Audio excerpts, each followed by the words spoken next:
오늘 본문 말씀 에베소서 4장 1절부터 6절 말씀입니다.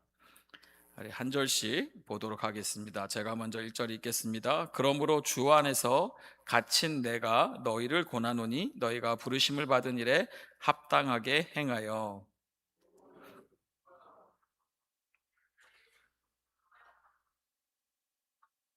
평안에 매는 줄로 성령이 하나 되게 하신 것을 힘써 지키라.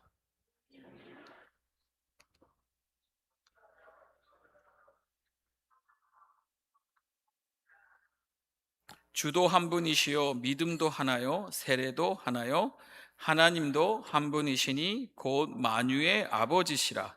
만유 위에 계시고 만유를 통일하시고 만유 가운데 계시도다. 아멘. 잠깐 기도합니다. 선하시고 좋으신 하나님, 이 시간 주의 백성들을 다시금 예배 자리로 불러 모아 주셔서 하나님 앞에 예배드리게 하심에 감사를 드립니다. 이 시간 주의 말씀을 또한 경청하며 말씀을 우리의 마음에 담기를 원합니다. 그러기에 먼저 필요 없는 생각들, 염려, 걱정, 근심들을 다 내려놓게 하여 주시고 이 빈 마음에 하나님의 말씀을 담게 하여 주시옵소서. 더 나아가 그 말씀을 따라 순종하며 살아갈 때에 우리의 삶 속에서 하나님의 나라와 하나님의 뜻이 펼쳐지기를 원합니다. 주여, 말씀을 붙잡은 자에게 그 말씀의 열매가 있게 하여 주시고 그 열매로 말미암아 살아계신 하나님을 증거하며 살아계신 하나님의 그 이름을 높이고 경배하며 찬양하는 주의 백성 되도록 축복하여 주시옵소서. 다시 한번 부족한 종은 주님 십자가 뒤에 숨겨 주시고 거룩하시고 영광스러우며 참된 진리의 말씀만이 나누어지는 은혜로 주님 주장하여 주시옵소서. 감사드리오며 사랑합니다. 예수 그리스도의 이름으로 기도드립니다. 아멘. 여러분, 지금은 무슨 때라고 말씀드렸습니까? 하나 될 때입니다. 사실 지난 주일에 이 말씀을 나눈 다음에 제가 지지난주에 우리 학생들하고 금요일 날 성경 공부를 하면서 마침 같은 탑픽으로 그 리고레 목사님이 쓰신 책이죠. 목적이 이끄는 삶 내용을 가지고 성경 공부를 했습니다. 그리고 한 주를 묵상하면서 진짜 우리가 지금은 하나 될 때인데 여러분, 이 하나 될 때 우리가 어떻게 실천을 해야 될까? 실제로 우리가 무엇을 해야 될까? 우리가 엑서사이즈를 해야 되지 않습니까? 우리가 음식을 먹었으면 그게 건강함이 어디로 나오죠? 우리가 운동을 할 때 그것이 효과적으로 나오는 것처럼 우리의 말씀이 결국 우리 삶 가운데 풍성한 열매를 맺어야 되는데 그 좋은 예를 우리 리고레 목사님의 책에서 우리 학생들과 나눌 때 많은 공감대가 있어서 좀 그것을 참고하면서 오늘 말씀을 준비를 하게 되었습니다. 여러분, 따라하겠습니다. 하나 되게 하신 것을 힘써 지키라. 지금은 하나 될 때입니다. 그럴 때에 오늘 주제는 부주제로 하나님께서 하나 되게 하신 것을 힘써 지켜야 한다는 것이죠. 교회의 하나됨을 지키는 일은요, 몇 사람만의 책임이 아니라 우리 모두 온 교인의 사명입니다. 신약 성경에서 교회의 하나됨을 이 천국이나 지옥에 관한 얘기보다도 더 많이 언급되었다고 말씀드렸습니다. 왜죠? 그만큼 중요하기 때문에. 그만큼 하나님은 우리가 서로 무엇에 대해서 하나 되어 살기를 원하신다라는 것입니다. 여러분, 이 하나됨이 무엇입니까? 결국 교회의 모든 교제, 교회에 만나는 모든 만남, 모임의 목적이라는 것입니다. 중심이라는 것입니다. 무엇이요? 하나됨이라는 것이죠. 여러분, 하나됨이 무너지면 이 공동체, 교회 공동체의 생명력은 약해지게 되어 있습니다. 반대로 여러분, 하나됨이 충만해지면 어떤 일이 일어날까요? 바로 하나님의 역사와 기적과 살아계심과 더 나아가 하나님의 회복하심이 넘쳐난다라는 것이죠. 이 세상에서 최고의 모델, 이 세상을 뛰어넘어 이 하나됨의 최고의 모델은 결국 우리 하나님이십니다. 어떤 하나님이십니까? 바로 삼위일체의 하나님이십니다. 성부와 성자와 성령 하나님께서 완전한 사랑과 겸손과 이 조화 속에서 삼위일체의 하나이심을 드러내셨다라는 것입니다. 하나님 자신이 이 연합의 가장 아름다운 본이 된 것이죠. 지난번에도 말씀드렸습니다. 부모님들이 언제 가장 기쁘시다고요? 벌써 잊어버리셨으니까. 언제 가장 기쁘시다고요? 자녀들이. 오늘 아침에도 일부 예배 끝나고 우리 집사님하고 이런저런 대화 나누는데, 목사님 우리 어렸을 때는 얘기를 하시는 거예요. 그런데 참 그때는 다 가정, 아니 뭐죠? 대가족, 대가족이었지 않았습니까? 그래서 한 집에 식사를 할 때도 3명, 4명이 모는 게 아니라 10명, 12명. 몇 가정이, 한 지붕 안에 몇 가정이 같이 살면서 늘 어머님은 아침 먹었으면 그 다음 점심은 무엇을 먹을 것인가, 점심 먹었으면 저녁은 무엇일까 고민했다라는 것이에요. 근데 그 가정에는 항상 무엇이 있었습니까? 웃음이 있었고 즐거움이 있고 기쁨이 있었다라는 얘기를 하시더라고요. 여러분, 하나님 아버지께서도 그의 자녀들이 서로 사랑하는 하면서 하나 되는 모습을 가장 기뻐하신다라는 것입니다. 안타까울 때는 언제입니까? 그 가정이, 그 자녀들이 정말 하나 되지 못하고 헤어지고 멀어지고 떨어지고 안 보려고 하고 만나는 걸 불편해하는 이런 안타까움은 누구의 마음을 가장 찢는 겁니까? 바로 부모의 마음을 찢는 것이라는 것이죠. 자, 여러분, 예수님께서 십자가를 앞두시고 마지막 기도가 뭐였습니까? 그들이 하나 되게 하옵소서. 주님의 이 간절한 간구는 무엇인가요? 그만큼 교회의 하나됨은 주님의 마음 깊은 곳에 간절한 소망이었다라는 것이죠. 여러분, 세상에서 교회보다 하나님께 소중한 것은 없습니다. 그래서 그 교회를 위해 예수님은 자신의 생명을 내어 주셨습니다. 그래서 하나님은 이 교회가 분열과 갈등으로 힘들어하는 것을 원하지 않으신다라는 것이죠. 오늘 말씀의 중요한 사실 하나는 무엇입니까? 바로 이미 하나님께서, 성령께서 하나 되게 하신 것이라는 겁니다. 무엇입니까? 이미 우린 십자가 안에서 하나님께서 우리를 하나 되게 하셨습니다. 아멘. 우리가 하나 되는 것이 아니라 이미 오늘 말씀은 선포합니다. 성령의 하나 되게 하신 것을 힘써 지키라 합니다. 무엇입니까? 우리를 원수에서 누구로요? 형제로. 우리를 낯선 자에서 누구로요?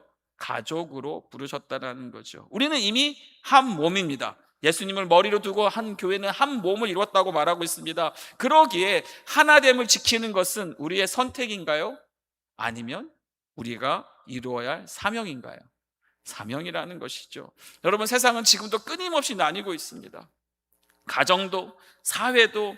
아니면 저는 참 이 가정 얘기를 들어보면, 수많은 소식을 들어보면 가정은 점점 더 핵 가정이 돼가고 있는데, 더 작아지고 있는데 오히려 그 안엔 더 많은 분열과 갈라짐이 있다라는 것이죠. 나라와 민족도 갈라지고 있습니다. 극과 극으로 분열되고 있습니다. 지금도 전쟁으로 인해 고통받는 가운데 있지 않습니까? 그런데 여러분, 교회마저 분열된다면 세상은 어디에서 소망을 찾을 수 있을까요? 여러분, 교회의 진정한 힘은 무엇입니까? 조직도 아닙니다. 시스템도 아닙니다. 규모도 아닙니다. 무엇입니까? 바로 하나됨이라는 겁니다. 그것이 교회의 진정한 힘이라는 것이죠. 우리가 더 옳은 것을 행하고 의롭게 하는 것이, 옳고 그른 것을 따지는 것이 교회가 사는 것이 아니라, 우리가 언제요? 더 하나 될 때 교회가 산다라는 것입니다. 기쁨이 넘친다라는 것이죠. 그래서 오늘 우리는 스스로에게 묻기를 원합니다. 나는 공동체를 하나 되는 사람인가? 아니면 공동체를 분열하는 사람인가? 나는 비판으로 분열을 조장하는가? 아니면 사랑으로 그 거리를 좁히고 있는가? 오늘 성령이 하나 되게 하신 것을 힘써 지키라. 우리가 하나님이 하나 되게 하신 힘써 지킬 때에 하나님께서 우리에게 더욱더 교회의 모습으로 회복시키실 줄 믿습니다. 그러면 오늘은 좀 더 구체적으로, 실제적으로 어떻게 지켜야 할 것인가? 첫 번째는 따라하겠습니다. 차이가 아니라 공통점을 보아야 합니다. 자, 보세요. 지난주에도 잠깐 언급했습니다. 우리는 이 차이에, 다름에 집중하면 안 된다는 거예요. 반대로 공통점에 무엇입니까? 복음입니다. 이 복음에 우리는 집중하면 하나가 된다라는 것이에요. 바울은 이렇게 권면합니다. 로마서 14장 19절입니다. 그러므로 우리가 화평의 일과 서로 덕을 세우는 일을 힘쓰나니. 우리는 화평의 일과 서로 덕을 세우는 일에 뭐 해야 된다고요? 힘써야 된다라는 것이죠.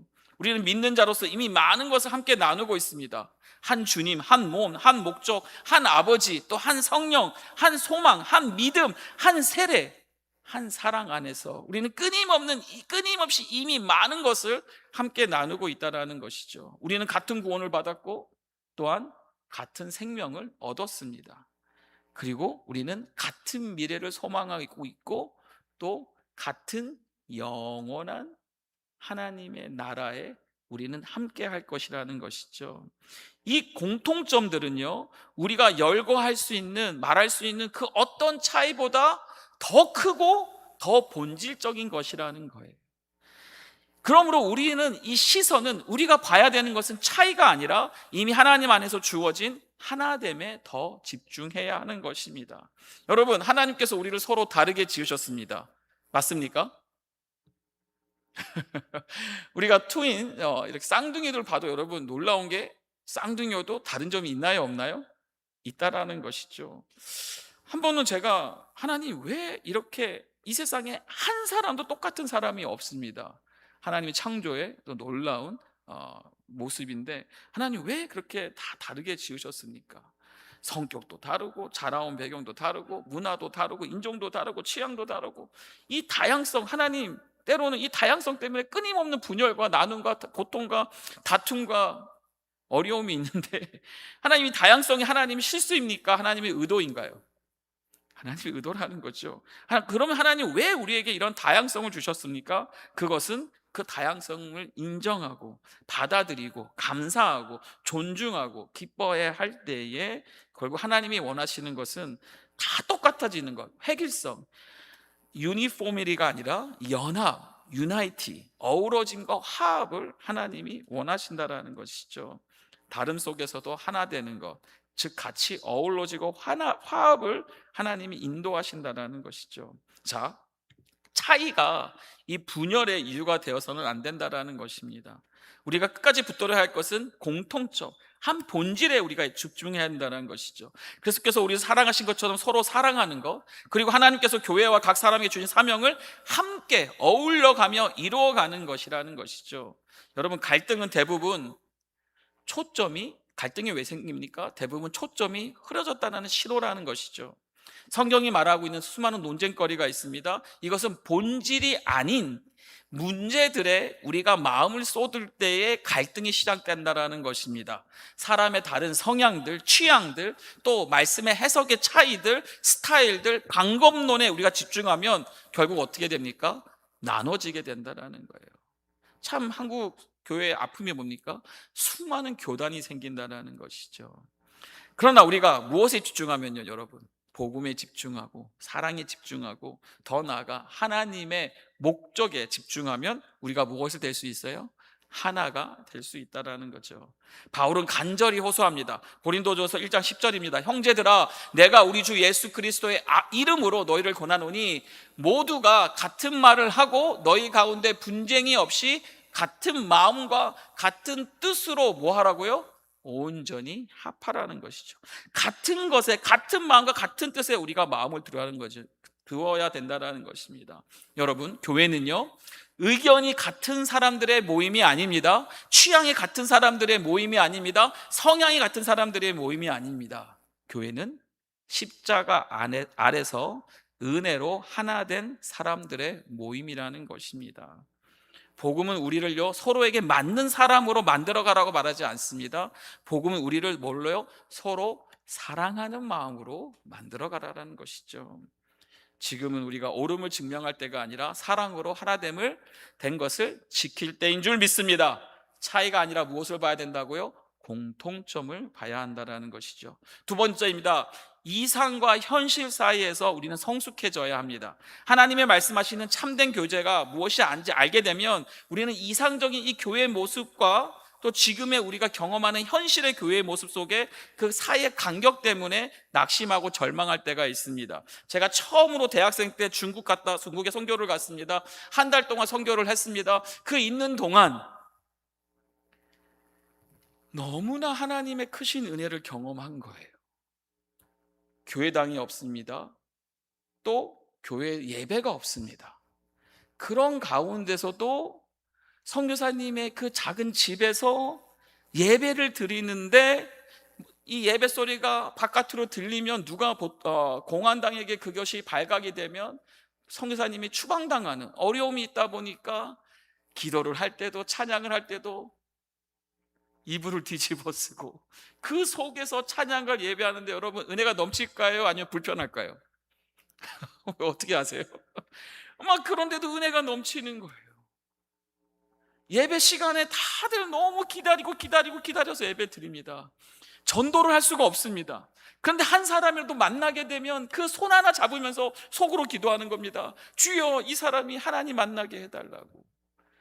걸어 다니면서도 기도하고 가는 사람마다 너무나 선교 동안 제가 엄청난 그 이상적인 하나님이 기뻐하시는 예배와 교회의 모습을 보고 딱 이제 다시 어디로 와요? 미국으로 날아왔어요. 미국에 딱 예배를 딱 들어가는데 어떤 모습이 보여요? 성도가 지각을 하네요. 예배를 드리는데 조네요. 예배를 드리는데 뒤에서 수근수근 얘기를 해요. 제가 그 모습을 보고 주여, 제가 이 교회를 개혁하겠습니다. 사명을 가지고. 그때 대학생들 예배였는데 우리 친구들한테 이렇게 하면 안 돼, 지각하면 안 돼, 이 예배가 얼마나 소중한데 막 교회하면서 제가 막 이 주님의 잣대를 가지고 성도들을 막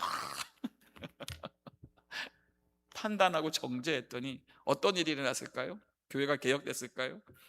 예배가 변했을까요? 우리 친구들이 너나 잘해라, 넌 뭐 그렇게 잘한다, 오히려 더 핍박받고 막 환난을 당하는데 그때 제가 무엇을 깨달았냐? 하나님 말씀하시는 거예요. 종아, 괜찮다, 너나 잘해라. 그러면서 저의 모습을 그냥 하나님 앞에 엎드리고 기도하고 제일 앞자리 앉고 막 제일 일찍 와서 준비하고 이런 저의 어떠한 섬김이 수고가 조금씩 선한 영향력으로 나타나더라는 것이죠. 자, 여러분, 우리가 이상만 붙들고 현실을 비판하는 것은 미성숙함입니다. 반대로 이 현실에 안주하고 변화를, 개혁을 포기하는 것도 미성숙의 모습이라는 것이죠. 그럼 성숙은 무엇입니까? 성숙한 신앙인은 이 가운데에서 신앙의 성장은 이 긴장 속에서 잘 그것을 이겨내 나가며 말씀대로 그 삶을 훈련받으며 가는 것이 결국 성숙한 신앙이라는 것이죠. 이상을 붙들되 현실인 지금의 공동체를 사랑하는 것, 그것이 믿음의 태도라는 겁니다. 여러분, 우리가 함께 신앙생활하는 자매들이, 지체들이, 형제들이 때때로 우리를 실망시키고 상처 줄 수 있습니다. 믿으십니까? 상처를 주기도 하고 받기도 합니다. 기대에 못 미칠 때도 있고 이해되지 않는 행동을 할 때도 있습니다. 교회에 대한 실망과 회의감이 들 때가 있습니다. 여러 이유에 의해서죠. 갈등과 상처와 위선과 무관심과 사소한 다툼과 율법적인 모습들 속에서 이 목록은 계속해서 이어질 수 있는 거예요. 그런데 우리가 기억해야 될 중요한 사실이 있습니다. 그들은 여전히 우리의 무엇이다? 가족이다라는 겁니다. 완벽해서 가족이 아니라 왜 가족입니까? 주님의 십자가의 은혜로 우리가 묶였기 때문에 한 가족이라는 것입니다. 여러분, 교회는 완성된 사람들이 모인 곳이 아니라 용서받은 사람들이 모여서 함께 성장해 나가는 곳입니다. 그리고 그 가운데 저와 여러분 우리가 모두가 포함되어 있다는 것이죠. 오늘 본문 말씀 2절입니다. 모든 겸손과 온유로 하고 오래 참음으로 사랑 가운데서 서로 용납하고. 우리의 현실에 있는 교회에서 우리는 무엇을 해야 됩니까? 사랑으로 오래 참아라, 서로 용납하라 라고 우리에게 말씀은 주고 있습니다. 때로는 우리가 상처를 줍니다. 의도적으로, 때로는 무심코. 그런데 그때마다 신앙의 가르침은 도망인가 회피가 아니라 무엇인가요? 화해와 용서를 선택하라고 말합니다. 실망은 떠날 이유가 아니라 성숙의 기회인 것입니다. 문제를 피해 떠나는 것이 아니라 은혜 안에서 풀어가는 것이 우리가 성장할 수 있는 비결이라는 것이죠. 하나님은 그 상황 속에서 여러분 아시나요? 우리를 빚으시고 더 나아가 그 상대방도, 다른 일도 하나님은 빚고 계신다라는 겁니다.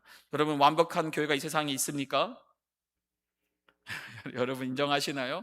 완벽한 교회는 세상에 없습니다. 오직 영원한 나라에만 있는 것입니다. 그렇기 때문에 어디로 옮겨도 결국 또 실망하게 될 것이라는 것이죠. 여러분, 독일의 목회자이자 신학자였던 이 디트리 번해퍼라는 사람은요, 라이프 투게더라는 책에서 이렇게 말합니다. 잘 들어보세요. 교회에 대한 환멸은 오히려 은혜가 될 수 있다라고 말하고 있습니다. 이해가 되시나요? 우리가 가지고 있던 이 완벽한 공동체에 대한 환상이 깨트려질 때에 결국 우리는 무엇을 필요한 존재다? 우리 모두가 은혜가 필요한 존재임을 깨닫게 하기 때문에 교회에 대한 실망과 절망은 오히려 무엇이 될 수가 있다고요? 은혜가 될 수 있다는 것이죠. 여러분, 우리가 이러지 않습니까? 교회가 좋아야지, 교회가 완벽해야지, 교회가 이래야지 나도 할 수 있잖아, 이런 생각을 내려놓을 때 우리는 비로소 서로의 연약함을 인정하게 된다는 거예요. 부족함을 인정하게 된다는 거예요. 은혜가 필요한 존재라는 것을 고백하게 된다는 것이죠. 그리고 그때부터 교회가 진짜 한 교회 공동체가 시작된다는 것이에요. 저는 말씀 준비하면서 이런 생각을 좀 해봤습니다. 우리 교회 앞에다가 문구를 하나 붙이고 싶어요. 뭐라고 붙이냐? 들어보세요. 이 교회는 완벽한 사람은 들어오실 수 없습니다.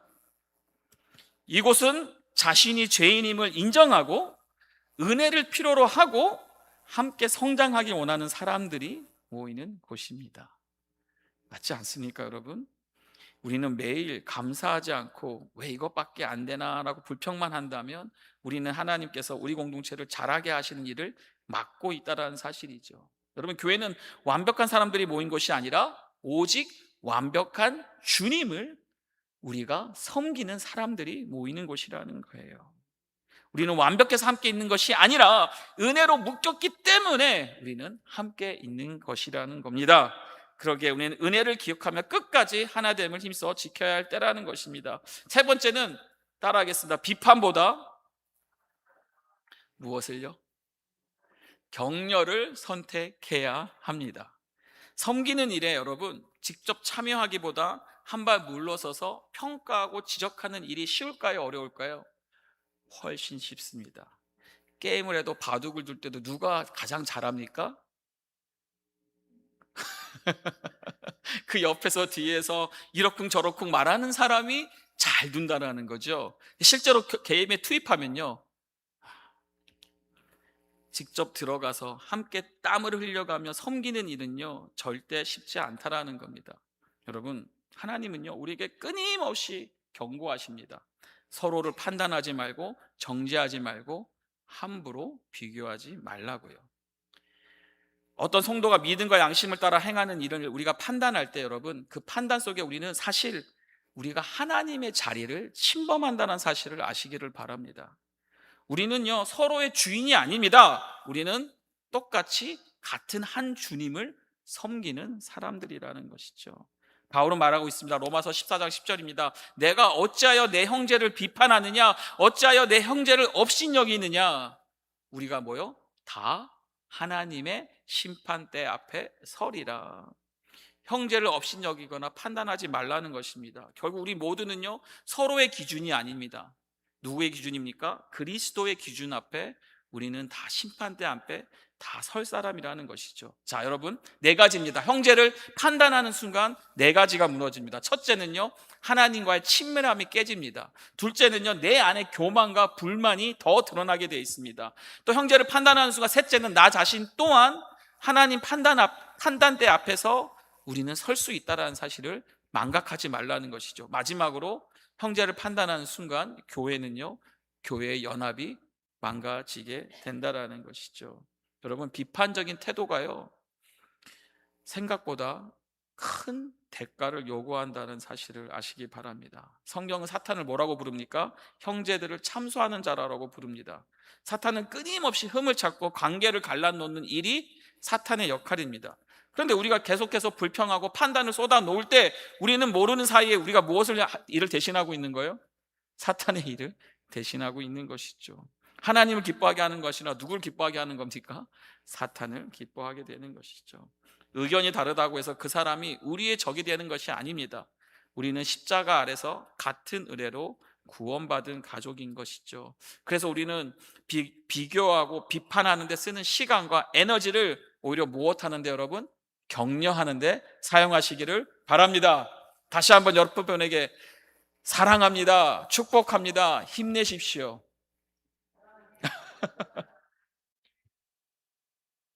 여러분, 다시 한번 교회는 완벽한 사람들이 모여서 서로 누가 더 의로운지 점수를 매기는 곳이 아니라는 거예요. 교회는 은혜로 구원받은 사람들이 서로를 격려하며 세워주는 자리인 줄 믿습니다. 은혜로 건네는 말 한마디는요, 이 교회를 다시 살아 움직이게 합니다. 하지만 누군가를 무너뜨리는 말 한마디는요, 이 공동체를 차갑게 만든다는 것이죠. 지금 무슨 때입니까? 평가할 때가 아니라 서로를 격려하며 축복할 때인 줄 믿습니다. 네 번째는요, 험담을 듣지 않기로 결단해야 합니다. 자, 이게 너무 중요합니다. 험담은, 가십은요, 내가 그 일의 당사자도 아닌데 해결의 책임도 없으면서 그 이야기를 전하고 나누는 자입니다. 우리는 험담이 잘못이라는 것을 압니다. 그런데 여러분, 교회는 좀 더 가야 돼요. 하나됨을 지키고 싶다면 험담을 퍼뜨리지 않는 것에서 더 나아가 듣는 것조차 뭐 해야 된다고요? 거절해야 하는 것입니다.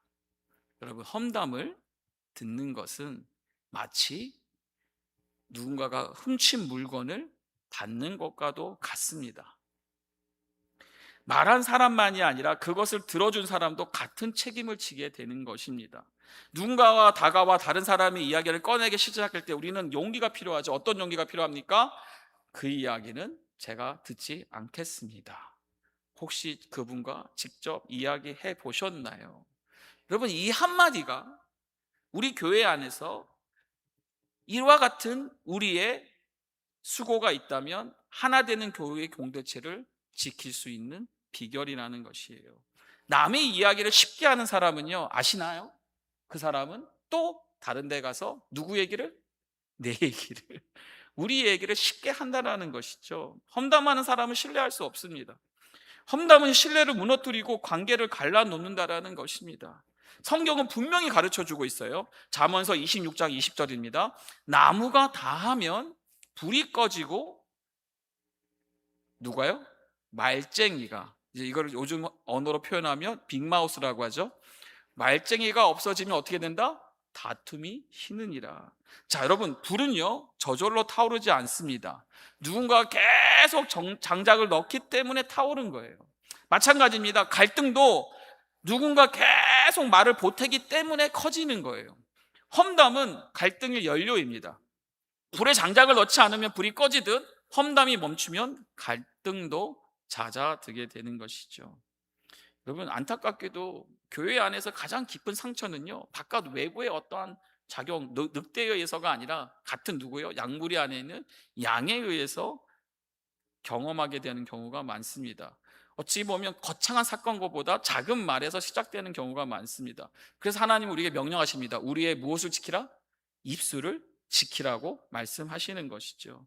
바울은 서로를 물어뜯고 잡아먹는 이 신앙의 태도를 험담하는 자와 가까이 하지 말라고 경고하고 있습니다. 왜죠? 그것은 결국 교회의 하나됨을 무너뜨리게 되는 것입니다.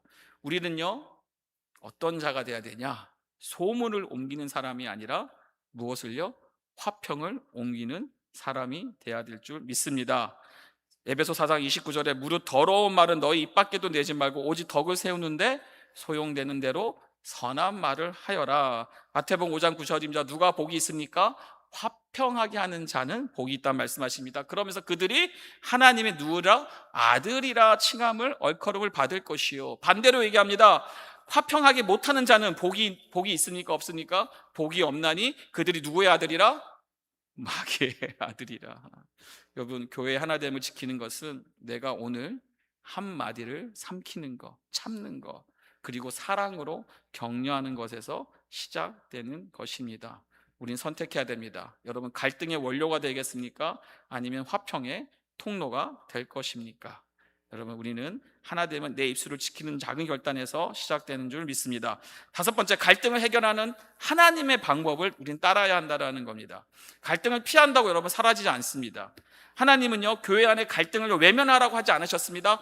바르게 해결하라고 말씀하셨습니다. 그 포인트가 예수님께서 마태복음 18장에서 분명하고 실질적으로 세 단계를 통해 가르쳐 주셨습니다. 첫째는 뭐냐? 형제가 나에게 잘못됐을 때는 직접 찾아가라는 겁니다. 포인트가 뭐라고요? 직접 얘기하라는 거예요. 우리가 하는 이 아시안 컬처입니다. 이게 저희 한국 컬처뿐만 아니라 아시안 컬처 중에 뭐가 있냐면요, 누가 잘못하거나 누가 나를 힘들게 하면은 직접 말하지 않고, 그걸 디렉트 커뮤니케이션, 직접 소통하지 않고 어떻게 해요? 인디렉트, 돌아서 대화를 한다는 거. 예를 들게요.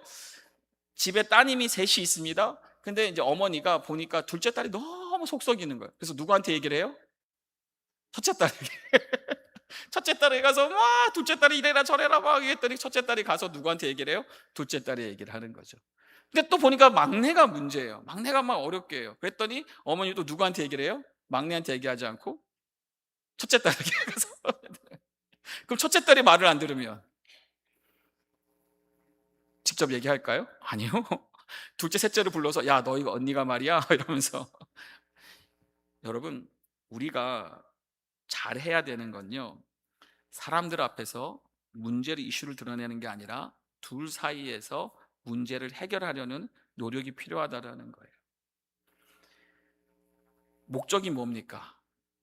그 다툼에서 이기는 것이 목적이 아니라, 자 보세요, 회복입니다. 관계의 회복을 위해서 우리는 직접 찾아가서 얘기를 해야 된다는 것이죠. 그런데 둘 사이에서 해결되지 않으면 성경은 뭐라고 말하고 있습니까?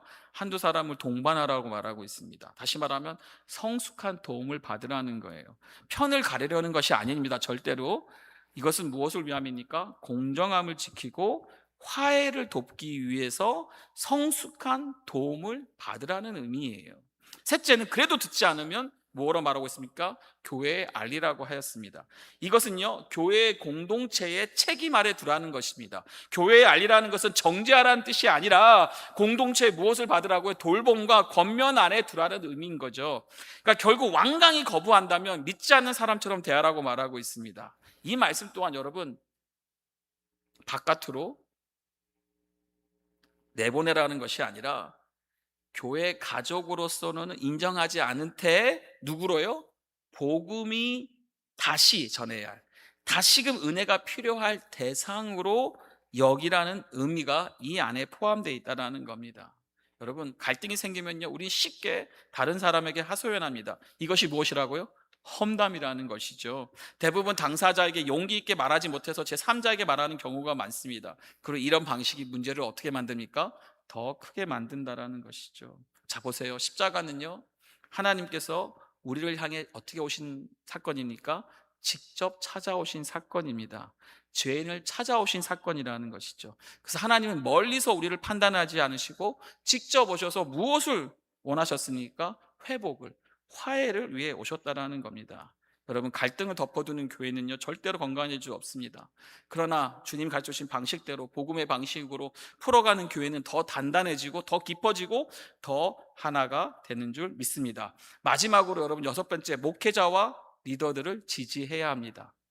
여러분, 완벽한 교회가 없듯이 완벽한 리더도 없다라는 사실이죠. 목회자도, 우리 교회 리더들도 완벽합니까? 부족합니까? 여기 서 있는 주의 종이 완벽합니까? 부족합니까? 말 안 하실 줄 알았어요. 그렇지만 속으로는 저도 부족한 종이죠. 그런데 여러분, 하나님은요, 이 교회의 하나됨을 지키는 파수꾼으로 누굴 세우셨어요? 바로 목회자와 리더들, 더 나아가 책임과 권위를 리더들에게 맡기셨다라는 겁니다. 교회 안에 갈등이 일어날 때 목회자는 가장 불편하고 어려운 자리에 서게 됩니다. 상처 입은 성도들 사이에서 중재해야 하고, 서로 다른 기대와 감정을 조율해야 하고, 더 나아가 우리 교회 공동체를 꼭 보호해야 하기 때문에 가장 어려운 자리에 있다는 것이죠. 때로 우리가 실수합니다. 무슨 실수를 하냐? 모두를 만족시키려고 애쓰다 보니까 뭐예요? 실수를 하게 돼요. 제가 말씀 준비하면서 알게 됐어요. 예수님조차도 모두를 만족시킬 수 있으셨다, 못하셨다? 못했다라는 거예요. 근데 우리 목회자들이 그런 실수를 한다라는 것이죠. 모두를 만족시키는 일은 불가능에 가깝습니다. 그랬을 때 성경은, 우리 하나님은 리더들을 향해 우리가 어떻게 대해야 하는지 분명히 말씀하고 있습니다. 히브리서 13장 17절 말씀입니다. 우리 같이 한번 큰 목소리로 함께 읽겠습니다. 너희는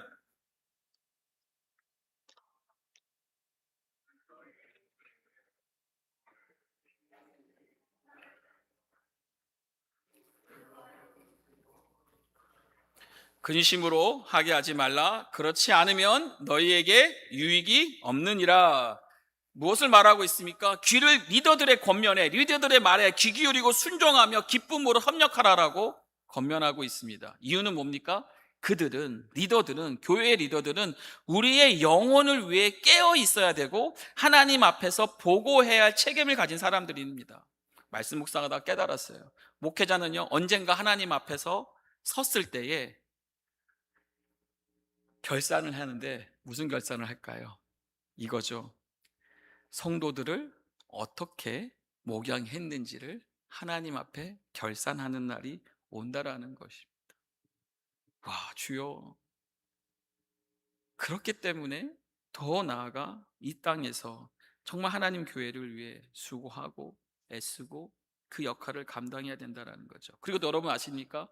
성도들 또한, 교인 또한 하나님이 세우신 주의 종도를 어떻게 대했는지 하나님 앞에 결산하게 된다라는 사실입니다. 목회자들에게, 여러분, 성경은 또한 목회자들에게 분열을 일으키는 사람들을 경계하라고 가르치고 있습니다. 쓸데없는 논쟁을 피하고 온유하게 가르치고 경고하고, 그래도 돌이키지 않으면 교회 공동체를 보호하기 위해 단호하게 조치하라고 가르치고 있습니다. 여러분, 하나됨은요, 방치한다고 지켜지지 않는 것이 아니라 책임 있는 사랑으로 지켜야 된다는 것입니다. 교회 하나됨은요, 리더를 존중하는 데서부터 지켜지는 것입니다. 목회자와 리더들은요, 비판보다 무엇이 필요한 존재입니까? 우리의 기도와 격려와 감사와 사랑이 더 필요한 자들이라는 것입니다. 여러분 아시나요? 목회자와 리더들도 똑같이 은혜로 사역하는 사람들입니다. 성경은 말하고 있습니다. 수고하며 너희를 인도하는 자들을 존중하고 사랑으로 기이 여겨라. 아멘. 여러분, 교회는요, 소비자가 모인 곳이 아닙니다. 우린 여기 앉아서 손님으로 온 것이 아니라는 거죠. 우리는 다 함께 세워가는 가족 공동체입니다. 하나됨을 지키는 일은 쉽지 않습니다. 때로는 내 권리보다 공동체의 유익을 먼저 생각해야 합니다. 나보다 누구를요? 우리를. 또 내 것보다 누구의 것을요? 우리의 것을 먼저 생각할 때 교회 공동체는 건강해지게 되어 있습니다. 사랑하는 여러분, 지금은 하나 될 때입니다. 더 나아가 하나 되게 한 것을 지켜야 할 때입니다. 하나님은 하나 되는 교회를 기뻐하십니다. 보세요. 따뜻하고 사랑이 흐르는 공동체에는요, 사람들이 자연스럽게 모입니다. 사랑이 있는 곳에는요, 생명이 자라나는 겁니다. 은혜가 넘치는 곳에서는 하나님이 사람을 맡기십니다. 하나님이 찾으시는 교회는요, 이 생명을 맡길 수 있는 따뜻한 교회 공동체라는 것이죠. 오늘 우리는 우리 스스로에게 물어야 합니다. 나는 우리 교회를 더 따뜻하게 만드는 사람인가? 아니면 차갑게 만드는 사람인가? 여러분, 이 지역에도 사랑받고 싶어하는 사람들이 있을까요? 없을까요? 있다고 저는 생각합니다. 소속되고 싶어하는 사람들이 많다라고 생각합니다. 누구나 사랑받고 싶어합니다. 교회 안에서 서로 진심으로 사랑하고 돌보는 모습을 보게 되면 사람들은 억지로 전도하지 않아도 찾아오는 것이 바로 따뜻한 교회 공동체라는 것이죠. 지금은 여러분, 불평 불만을 토할 때가 아니라 지지할 때입니다. 비판할 때가 아니라 격려하며 함께 세울 때입니다. 하나 되게 하신 것을 힘써 지킬 때에 하나님은 그 교회를 통해 놀라운 일을 이루실 줄 믿습니다. 사랑하는 여러분, 지금은 우리 모두 성령이 하나 되게 하신 것을 힘써 지키길 주님의 이름으로 축복합니다.